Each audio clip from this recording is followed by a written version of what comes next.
Welcome to the show today. Today I have Kristjan Gomboc on the show, and he's the head of user experience at Hilti. And I'm very excited to talk to you today. I'm super excited about your story and to dive a little bit more into this conversation of human centricity. So, welcome to the show. Hello, and thank you for having me on board. And thank you for being here and taking the time. Appreciate it. So let's dive right into your story. Tell us a little bit more about who is Kristjan and what's the story that got you to the present moment? Well, simple question, long answer. Kristjan Gomboc, my name, originally come from Slovenia. Maybe an interesting fact, I come from a super small village of 100 people. So quite a change of the environment that I live now here. Grew up, yes, on the suburbs or on the village, on the farmland, and went to the city to study business informatics, logistics, went abroad in Germany, had internship in China, and then ended up in Hilti at the end of the day. About myself personally, I get into this space, I guess, because of family business in a way. I'm one of the old school where people started, designing print and helping business and so on. Very young, I got to know what is a computer at age 12, and my family had a restaurant, and I was thinking, okay, how can I help with this thing? My family, I was not a good cook at that time. I was not a good waiter, so I was like, I need to help somehow, right? So I started to design the menu cards, later on doing promotions, and taught myself how to code, and then doing website, and that somehow expanded. So I was freelancing a lot, from small businesses, medium-sized businesses. I went to study business informatics because I wanted to know, okay, with computers, I have a certain base knowledge. What is about business then, and so on. And the whole topic of user experience, I was freelancing mostly. And I think I ended up in Hilti with a position that I can combine all of those. That's a very exciting journey. And it's very nice when you end up at a place where you can combine lots of these things that are exciting and interesting to you. And maybe I would just want to stay there for a second because I find that always interesting. Like, what is it about what you're doing today when it comes to your work that you're involved in?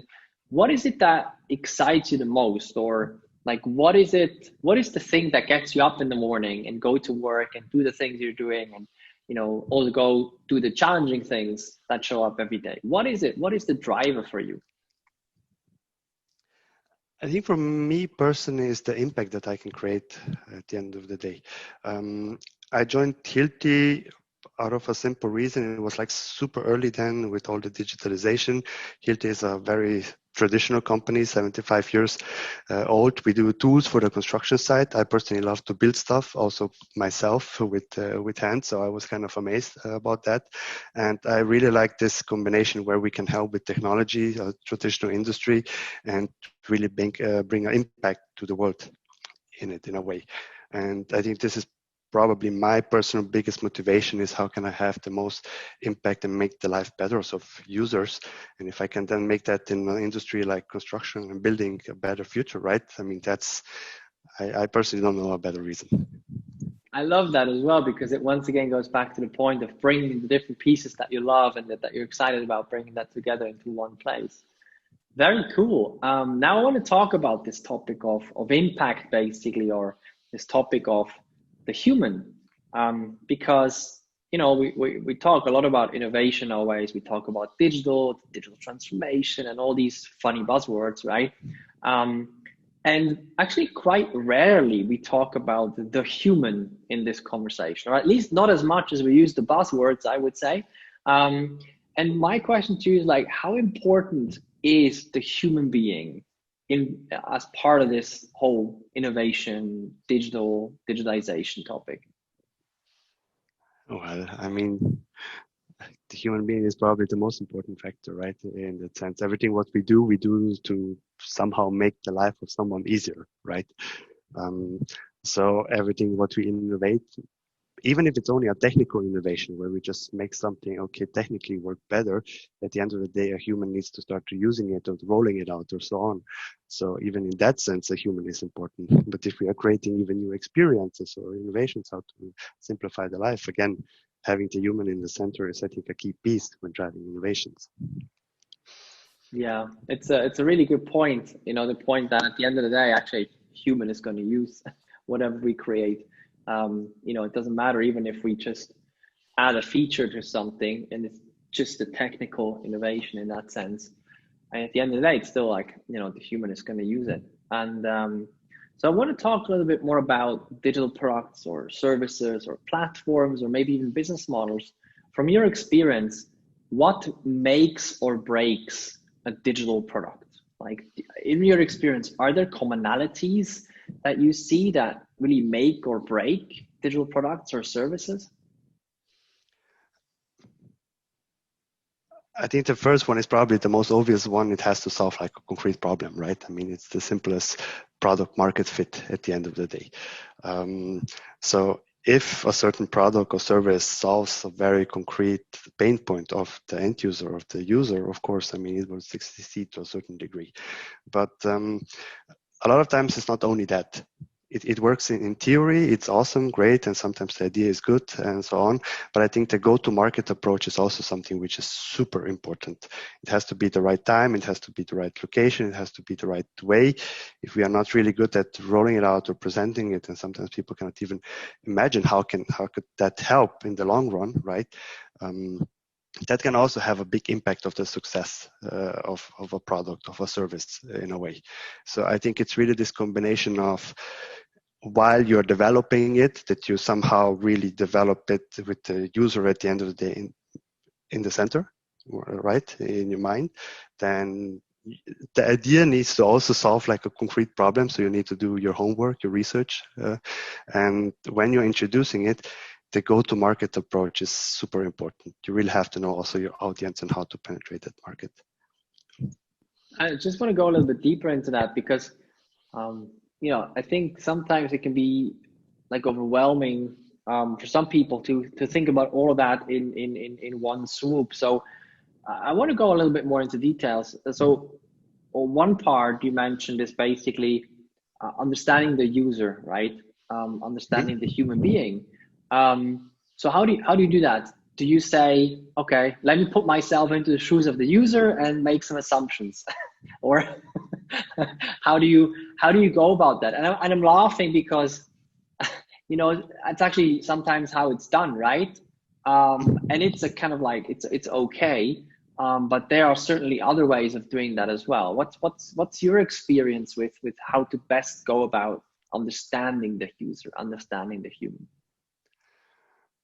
Well, you have a lot of tips and tricks in this regards, right? How to understand the user, but this is definitely a study for itself. I think the of course, the best thing is if you yourself or very close people to you are the end users, right? Or so that you have a close relationship to them already, because then you feel the pain point in a way. It's a little bit more tricky if you now to have create a product or a service for an unknown user group that you don't really know how that life is, for example. Then of course I think the first thing is that you have to be hungry for knowledge. You have to ask questions, you have to go out there and so on. I can give the example for the at least construction industry from my side. Yes, I love to build stuff, but I never know what does that mean if you build a house, or what does it mean apartment and so on.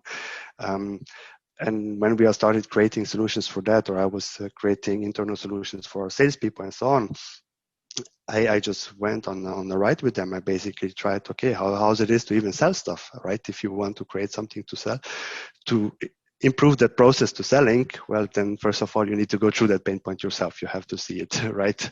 See it to believe it at the end of the day. Otherwise, you can make all of the assumptions and it doesn't really work out, right? Then the second thing is when you built for the industry, I started asking around. I had friends and family and so on, and they're building houses. And I was asking, hey, how is it? Where you have the pain point? What was going wrong there? Why did it go wrong there? You know, you just want to kind of know the most of it, of this industry in a way so that you can start challenging also the ideas and the approach and the product and so on. So yeah, there's different way, but I think it's always tricky, and in every project I can tell you, you always have this question, okay, we want to somehow understand that or validate that, but how do we do this now? It also then depends really on time and budget at the end of the day. You cannot make, like, for example, now in Corona, you cannot make like trips around the globe and understand the user, right? So how do we do now? And we have to get creative. So yeah, that's, I have to say, you have to be creative and hungry knowledge. Yeah, it's a really, really good point. And also, like, so if I maybe just try to summarize what I heard, is basically like, ideally you become the user yourself. If you're not already are, that would be perfect. And if that's not possible or just not the case, then at least you try to get it literally as close as possible to the user, to really try to understand.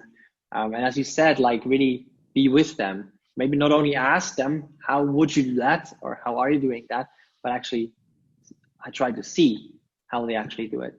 Some really, really good points. And it brings me into like a conversation that is a little bit bridging from the user or from the human in that perspective to stakeholder groups, because like the user is usually one stakeholder group in that sense, right? In digital products and services.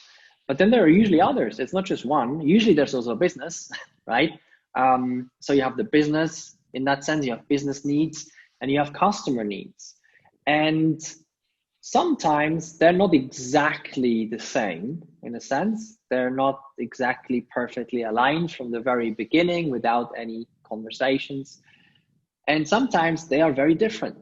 And my question to you is, like, in the role that you have and in your work and in your experience, how do you deal with that? How do you deal when you have different stakeholder groups with different viewpoints and different needs and different goals? How do you deal with that, basically? Stakeholder management is, again, probably a study for itself, but it's a very important question. If you asked before what can make or break a product, probably stakeholder management can also make or break it, right? If the product never sees the light of day, or not in the right timing, or not in the right quality, or not in the right whatever packaging, of course that will also impact it, right? So the question is basically, how do you bring these different people, these different stakeholders that you have, maybe sponsors, maybe then direct people who are hands-on working, who are maybe just giving you resources, people or something like that, right? How do you make them all kind of work in the same direction, right? I think the most important part is communication, for sure. Communication, it's the A&O of stakeholder management, but it's not just the pure fact of doing the communication. I mean, we are communicating always, right? Even if we don't communicate, we communicate something at the end of the day.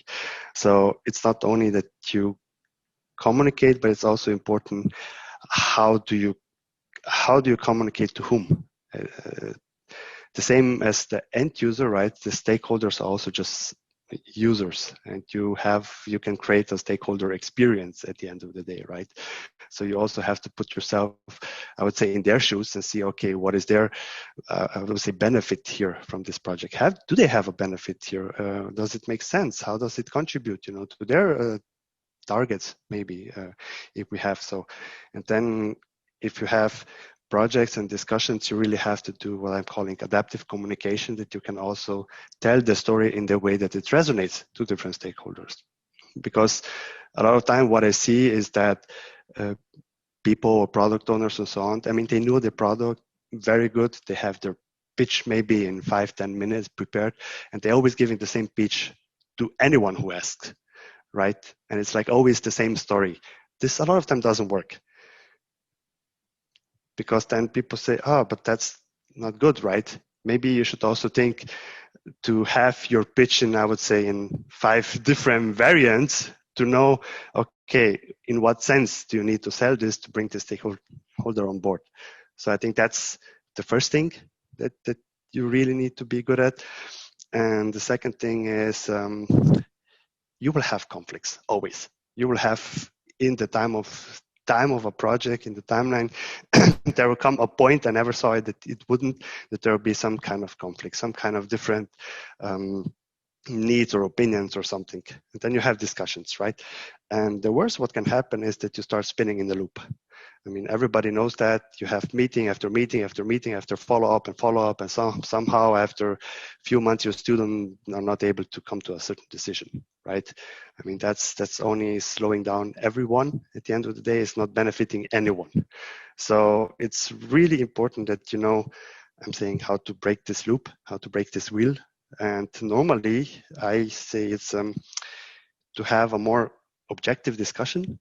It seems easy at the end of the day, but it's not. A lot of times there's a lot of subjective discussions. And if there are subjective discussions, well, then whose opinion is more worth, right?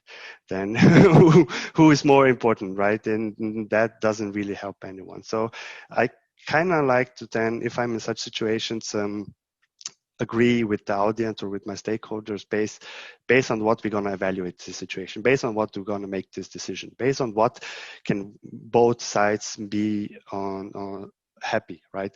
Because we need to agree on something. Either that is like a framework, is it an evaluation, and so on. It's not about my opinion that counts or his opinion. We need to find a certain foundations that we both agree on, and then we both need to evaluate that and accept that basically the outcome at the end of the day. Because only this way I see that you can really, I say, break the loop. If you have the discussion, well, then you can discuss endlessly long. We people are good at that.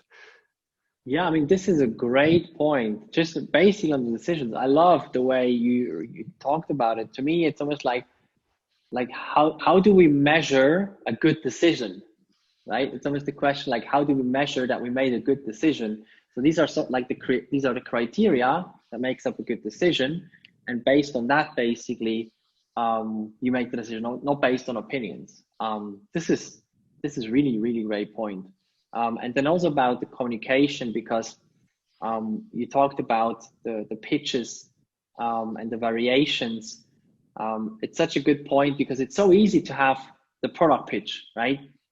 And then it's just the product. You pitch the product, but you never pitch the product or a service or anything. You always pitch the audience basically, and not the product. So, the question is, yeah, it's such a great point you made there. So the question is not really like, how do we pitch the product, but the question is, how do we pitch the audience? And then the audience is different.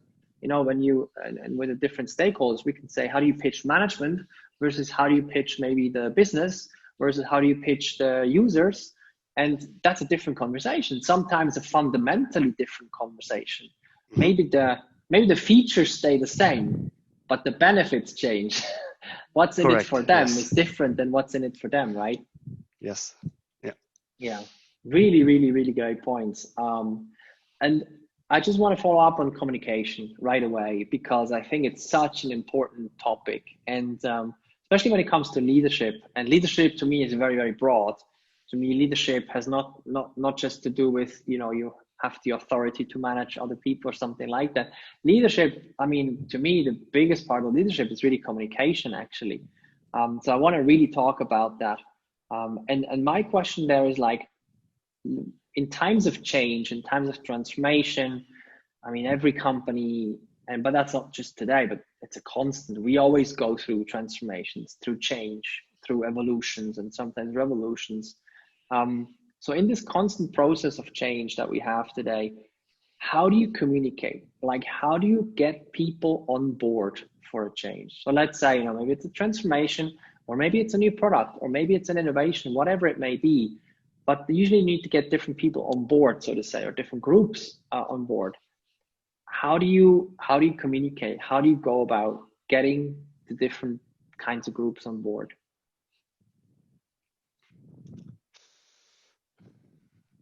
Honestly, I mean, first of all, honest communication, right? Humble communication. I think that you, a lot of times, especially when it comes to change, you have to also admit that nobody really knows what is at the end of the other side, right? What will come out. It's experiment for everyone. I always say, if we now want to introduce, I don't know, agile working, for example, to a company who is very, focused on water power project management, and suddenly we see that the whole world is doing agile. So how do we introduce this, right? You have to be very honest that we need to say to yourself, this is a change that we really want to try out. We believe it's for the best, but honestly, we have no clue what will come out of that, right? We need to learn. It's a journey. And I think that's the most important message that you can give to the people, is that, especially in a company, everybody is in the same boat. And we need to get there, to the other side together. And it will be rocky for everyone, it will be sunny and it will be stormy and so on. But at the end of the day, we all go down or we all succeed. And so basically that's with the change. And you just have to say, hey, this is not just something, again, that I want to introduce this change out of whatever agenda. I know exactly how it will work at the end of the day, but no, this is something that we together should try out, and let's do it and figure it out how we come there.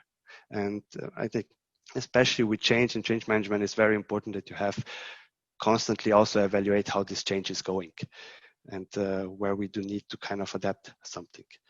Yeah. So that's, I think, important by change management. Yeah. It's very refreshing also from a perspective, because you called it, I think, the honest conversation. I think that is so incredibly important, because it can be very tricky if you promise people things when you know exactly that you don't know what the outcome will be. I mean, the only one that always know what the outcome will be is the consulting company, right?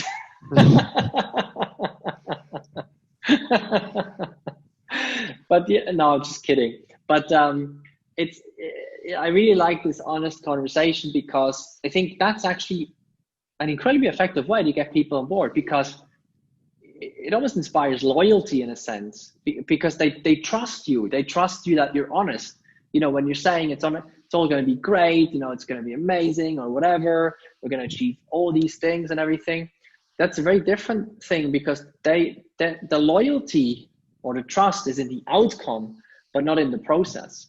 But if the trust is in the process, because they feel, okay, it's going to be an interesting journey. It's going to be rocky. It's going to be challenging. It's going to be fun as well. It's going to be all these things, and all the sides are going to be involved. And, and maybe it's going to fail. Maybe it's going to fail. That's also possible, actually. And maybe it's going to succeed. That's also possible, right? And we don't know. But then they trust the process more than the outcome. And I think from an expectations perspective, that can be much, much more effective, because if you don't know what the outcome is and people trust in the outcome, that's really tricky. It is. And at the end of the day, that's also the part where you can create a certain experience, right? People then have a good experience or bad, right? Experience is created when expectation matches reality, and what you sell or what you market or what you promise, that's you're setting a certain expectation, right? And what then comes out at the end of the day is the reality. And if those two don't match, right, then you have a bad experience, and people, of course, not happy then with the change or so on, and things. And that's why I prefer to, yes, you have a certain North Star, right? But that's the North Star. That's not to set the expectation. That it's basically, hey, we want to go there, and then let's see how we get there. It's more about then the journey. Yeah. Yeah, and maybe one thing I want to talk about, just one little aspect of that, because I find that really interesting, because what you just talked about with this honest conversation and, I said trusting in the process, I think it's very powerful and effective. And then sometimes the rigorous question comes and stays, which is, what am I going to have when we come out of this? What's the deliverable? What are we going to have? Because that's what some people just need to have or think they need to have. How do you deal with that? I mean, do you try to get closer to that with them, or do you challenge that in general and say, maybe you don't need to know that? Or how do you, I'm just, thinking out loud, but how do you deal with that? Because sometimes that can be really tricky. Of course, that can be tricky, and we should not kid ourselves. At the end of the day, all of these promises and KPIs and business results and everything what we make, those are guesstimations, right? At the best. I mean, if we would see the future, right, then everybody would be rich and successful. So that is something we cannot do, right? But what we can do is that we can play through scenarios. I always like to play through scenarios. I say, okay, what happens in the best case scenario? What happens if, you know, everything goes well and it's you know, perfect, and somehow what is the improvement that we can imagine? How would that impact our daily life? How would that, what kind of numbers do we have on through that, you know? And that's our scenario A, for example. And then we have the worst case scenario, I'm calling it. Okay, if things really go wrong and we have problems here with it, you know, what is like then the impact of that? You know, what is the maybe negative impact? How much can we mess up maybe our sales or experience or KPIs and so on, whatever. And we also try to come to a certain scenario. Most probably the reality will be something in between, right? So we then try to come up with the middle one, the middle case scenario, and so on. And this is kind of the, let's say, 3 outcomes that you have somehow. And you don't obsess about yourself now, okay, we need to hit that, otherwise we have a problem, right? But no, there are different outcomes. There always can be different outcomes, right? And you embark on that journey. And super important is that when you reflect or when you have your milestones or check-in points or whatever, right? You reevaluate that. You see, okay, where are we? Are we doing good? Are we doing here? Are we going to the middle one? Are we going to the perfect worst scenario? Are we kind of doing the numbers here not so good, right? So you try to kind of always balance that, and then also again honestly communicate and see, hey, that's the best case scenario. Currently, we are probably steering towards the middle one. So where can we improve to make that even more happen? And I think that's, I found that's practical to think in this way. And it's a great balance between outcomes and journey in a sense, because you're not promising an outcome, but you talk in scenarios. And with scenarios, if you have the 3, right, the worst case, the best case, and the middle case, you also manage expectations, or you can better maybe manage expectations with that, because the expectation almost that you set is, it could be any of those. It could be anywhere in between here. We could be incredibly great, or we could mess certain things up. But then you set a range of expectations, and you're not setting like one either very high expectation or low expectation, but you set a range of expectations. And then also what you said in terms of the actual journey, always checking in, like, you know, just a continuous check-in and seeing where are we, and measuring it and understanding where are we on this scenario map, basically. That is really powerful because it covers the outcomes in a sense, it covers the journey, and also manages expectations incredibly well, I find. Really good insights. Thank you for sharing that. Really, really cool. There's one last question I have, and I always like to ask that, and it's a little bit more in the clouds and far, far, far away, but I still always love to ask that. Let's imagine you're 80 years old now. Okay. And you're sitting in your rocking chair, and you're looking back at your life. You're looking back at these 80 years of your life, and you sit there and you think and you see the changes and everything that has changed and evolved and maybe improved. Looking back from there, what is the kind of change that you would want to see in the world, in business? It could be anything. That's a tough question. I think the biggest change that I would like to see from the point that we are standing here now is that we somehow as humanity figure out how to, let's say, better communicate between each other, between different parties, and how to basically better focus on a common goal, I say. That's what I'm seeing far too little in this world today, where we basically would pull into one string and one focus topic, and okay, how do we get there, right? Instead of everybody somehow pulling on his side. That's I think we need to get better to be much better in that, in terms of, okay, how can we more collaborate? How can we better use of the diversity that we have on this planet, from different opinions, from different people, from different groups, from different companies, and how can we better help each other out at the end of the day? Because I think this is the way how you can actually make most progress. And also in innovation, when you look at it, right, I think we are far past the point where innovation can come from a single, let's say, single industry or a single topic. In a way, now the next wave of really big innovations or improvements for humanity will come where you basically combine things. You know, you see, it's not anymore technology, it's now biotechnology or finance and technology or construction and technology, right? And or whatever. So we really need to start get better how to kind of communicate between very different poles that we have and very different silos in industry and opinions. And if we manage to kind of overcome that and make that change happen, then well, I see a very bright future. I love that. Yeah, it's a very beautiful picture. And also the topic you mentioned about communication, you know, it's so true because so many things happen or don't happen because communication doesn't work, doesn't match, whatever it may be. Very, very beautiful picture. Thank you so much. And thank you so much for being on the show and sharing your insights, your experience, your perspectives. Really appreciate it. Thanks for taking the time. And thanks for having me. Happy to help or to contribute.